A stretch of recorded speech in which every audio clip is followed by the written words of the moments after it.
The topic of this research paper is, how has the Australian accent evolved and what are the differences between the three speech variants? This country contains a fascinating history and the story of the accents is also enjoyable. What started as a group of convicts sent to an island on a few ships has turned into a culture and an accent with profound and beautiful culture. The purpose of this research paper is to educate the viewers about Australia and how the pronunciation has evolved. The main target idea to be discussed throughout this paper includes Australian immigration and its history, how the speech has evolved, and the three different types of Australian accents.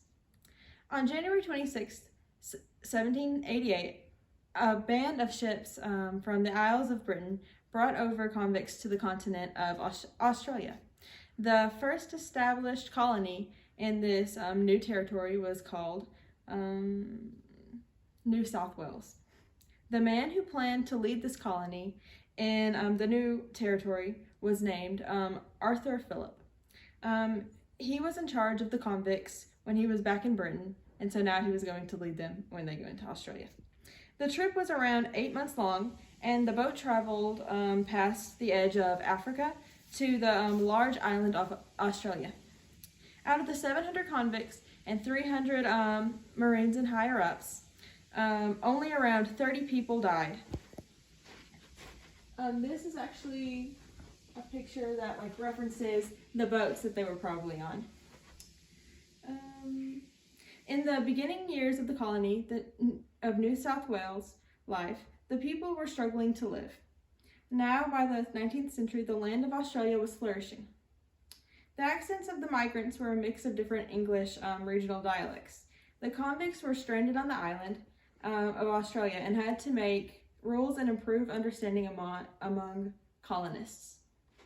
Elocution, it was an English language movement that pushed throughout the country of Australia. Received pronunciation, or the RP accent, was seen as the correct way to enunciate words. An article by ABC News called "The Story Behind Australian English, Why We Talk the Way We Do" has a quote that goes really well along with this topic. That was right, everything else was wrong. This literally means that no other accent could be academically correct if it did not follow the format and sound of the RP form of English. The impact of outside factors in the country caused the accent to change to the accent we know today, which is the Australian accent. There are three different Australian accents, which include broad, general, and cultivated. The first being discussed in the broad accent, which is known for sounding really thick, so it's like a drawl of an accent. Usually workers and the lower class have this accent. In this accent, buy, which is a word for paying for something, would be pronounced with an oi sound. So rather than buy, it would be called boy, or boy, whatever. And words such as take or base have the sound of I, as in bice or tyke. It's just how they sound. The general accent is more of a standard sounding accent. The term by would be pronounced as the American way, which is just by. The cultivated accent sounds closer to the British accent, so it's more of the roots of where they came from. It was so interesting to learn that the accent people think of usually from Australia is known as the broad accent. The lesser known accents, including the general and cultivated variants of Australian English, in the 19th century, it was more usual to use just the general accent. It was not until a later time that the broad and the cultivated accents were established, so they weren't even there before the general accent. The Australian accent has come a long way from its early establishment. Hopefully you, the viewer, has realized what was being taught throughout this presentation.